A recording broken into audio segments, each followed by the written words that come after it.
morning, inflation worsens, rising almost 7% year over year in the month of November. New data out on Friday shows inflation now at the highest level in almost 40 years due to bad economic policy. But the Democrats are still trying to push through more, hoping to bring a vote on their massive spending and tax plan by year end, with Joe Biden once again misleading the American people this weekend on its impacts. There's a whole range of things that are in there that are going to really reduce essentially the cost of living for people in a reasonable, rational way. And by the way, every single bit of that bill is paid for. No one making less than $400,000 a year will pay an additional cent in taxes, as well as it will not increase the deficit one penny. Joining me right now with more on what to expect this weekend by year end is Wyoming Senator John Barrasso, a member of GOP Senate leadership. Senator, it's great to see you this morning. Thanks so much for being here. Thank you, Maria. Your reaction to what you just heard from the president: it doesn't cost anything, it's already paid for, and it will actually lower inflation, this massive spending plan.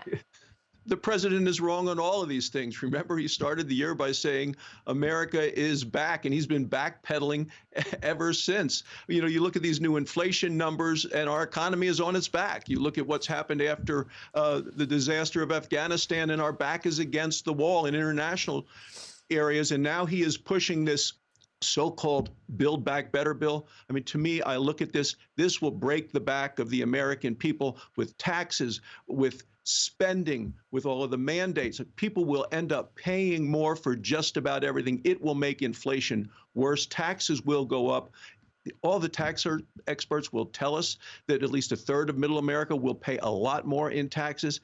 And the impact of inflation on people's lives now, whether you want to call it a hidden tax or not, people's paychecks are not keeping up. People are hurting, and it's the Biden policies that have made it worse. Well, that's right. I almost feel like your colleagues on the left are living in another alternative universe, because we see these numbers every day, Senator. I agree. We saw the CPI out, the Consumer Price Index, on Friday, which showed us that everything is up in price, from gasoline to food and furniture, et cetera. And yet Chuck Schumer said he wants to get a vote on this spending package perhaps this week. What can get done in the Senate legislatively before year end? There are a number of things we need to do. One is the National Defense Authorization Act, which should have been done months ago, but that's a very low priority for President Biden. We've seen that in the past. Exhibit A is when he came out with his own budget. It had limited dollars. It didn't even keep up with inflation for defense and for homeland security. So we need to do that this week. The Democrats are going to, all on their own, raise the debt ceiling in the United States. We don't default on the debt, but what is happening is they don't want to have a discussion about the importance of getting spending under control. They want to do massive spending. And you're right, Chuck Schumer is still saying he wants to bring to the floor of the Senate this massive tax and spending bill, which is, I believe, going to make inflation worse, increase taxes on all Americans, and hurt our economy even further. Well, you've said a lot of things there, and I want to go back to a few of them. On the debt ceiling vote, you voted to raise the debt ceiling. You know, I was surprised because there was so much conversation about the debt ceiling in the weeks prior, with, Mitch McConnell saying, we're not going to help the Democrats spend more money. We're not going to be there to participate in raising the debt ceiling. But you did. And my question to you is, was there a discussion at all with your colleagues on the left to say, OK, we will be there and we will vote for raising the debt ceiling if you put a cap on spending in 2022? Was that even discussed, a cap on spending? Every time the debt ceiling debate comes up, the goal is to get spending under control. Democrats don't want to do that. They just want to raise spending. The debt ceiling hasn't been raised yet. That vote is going to be next week. No Republican is going to vote for that. Every Democrat is going to vote for that. The vice president is going to have to break the tie. They wanted a blank check. They're not getting it. They're going to have to come up with a number. I hear the Treasury Department is saying the number is $2 trillion. And the Democrats are going to be held accountable for all of this spending come next year's election.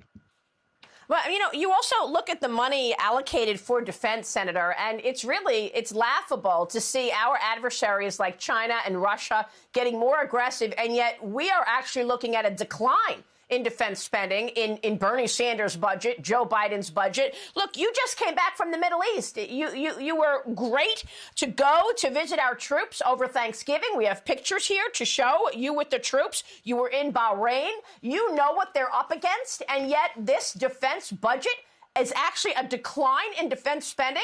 How can he justify that?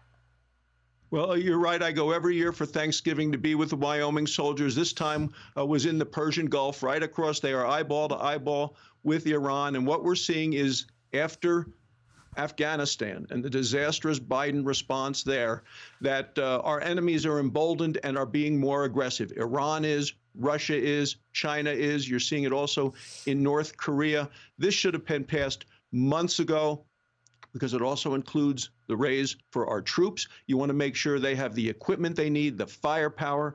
We never want to send American troops into a fair fight. We want them to be strong and be able to project strength. But when the president puts his massive budget forward, as he did, supersizing all parts of government, and the only parts that don't keep up with even inflation were defense and homeland security, you realize this president does not have those as priorities.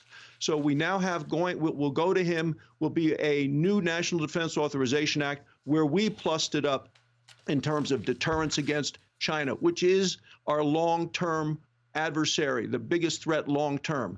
Also plussing up against Russia, which is Vladimir Putin is today's clear and present danger, and a lot more effort in our defense in terms of cyber. You know, I think our viewers would like to see some honesty. I mean, we heard from the CBO this week that this spending and tax plan will cost $4.7 trillion. They continue to have these gimmicks that say the child tax credit goes away after 1 year, the parental credit goes away after 1 year. But the CBO and the Committee for Responsible Budget has told us the cost of this, and yet they're not admitting it. Do you think we will get a vote on this bill by year end? Schumer has said on Thursday he plans to bring it to the Senate this year. You would think the two things that came out on Friday would have been the 1-2 punch, each of which could have been a knockout for this. One, the inflation numbers. We're now at a 40-year high on inflation.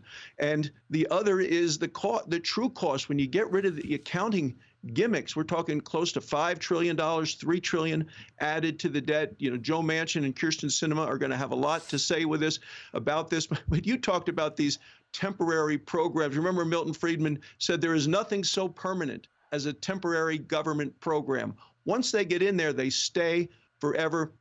Plus, Maria, what I hear about are just the terrible things in this bill. That's what I hear about in Wyoming. And the things that are in this bill are not on anybody in Wyoming's shopping list for Christmas.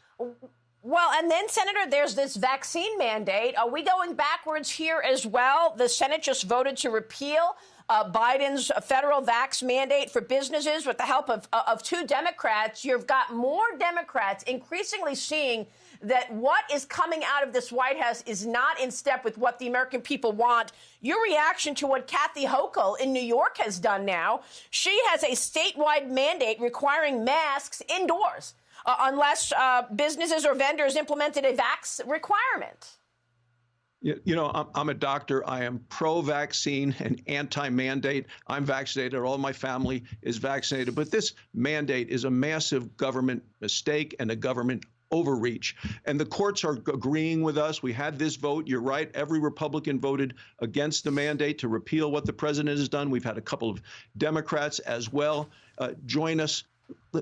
And I think when they put the mandate in, certainly here in Wyoming, it actually hardened people against it. But the president's position seems to be, you know, to bosses is vaccinate or terminate. Maria, there are help wanted signs everywhere. There are 11 million job openings in the United States. Our interstates in Wyoming are closed right now due to snow. We can't find people to hire to drive the snowplows. And yet you have people that have been working full time through the entire pandemic who don't want to get vaccinated, but they've been there on the front lines. And the irony of all of this is under Joe Biden's economy, you know, if you don't want to get vaccinated, you can still collect a welfare check, but you're not allowed to earn a paycheck. Unbelievable. You know, Senator, real quick before you go, I find it really odd that this vaccine mandate, which we knew was unconstitutional from day one, came out right in the middle of Joe Biden's botched Afghanistan withdrawal. Was this a look over here, not over here situation? Well, I have great concerns. I agree with you, Maria. It came out September 9th at a time that our nation was reeling over the collapse in Afghanistan, the loss of 13 of our soldiers at the airport. One, Riley McCullum, a young man, a Marine from Wyoming, who was a high school wrestling champion. The people of our country, absolutely in despair over what happened under President Biden's leadership, lack of leadership in Afghanistan. And for them to come up with this mandate after Joe Biden said, we're not going to do it. The White House spokesman this summer said, oh, we don't have the legal authority to do it. I'll tell you, you look at the timing on this is very, very questionable. Well, the truth is the American people are seeing through all of this, Senator. We appreciate your leadership. Thanks very much for being here this morning. Well, and you know, Maria, after this Christmas and the high inflation, Joe Biden is going to go into his second year with record high inflation numbers and record low approval numbers, and he has earned them. Yes, Senator John Barrasso, good to see you this morning, sir. Thanks very much. A Merry Christmas to you and your family.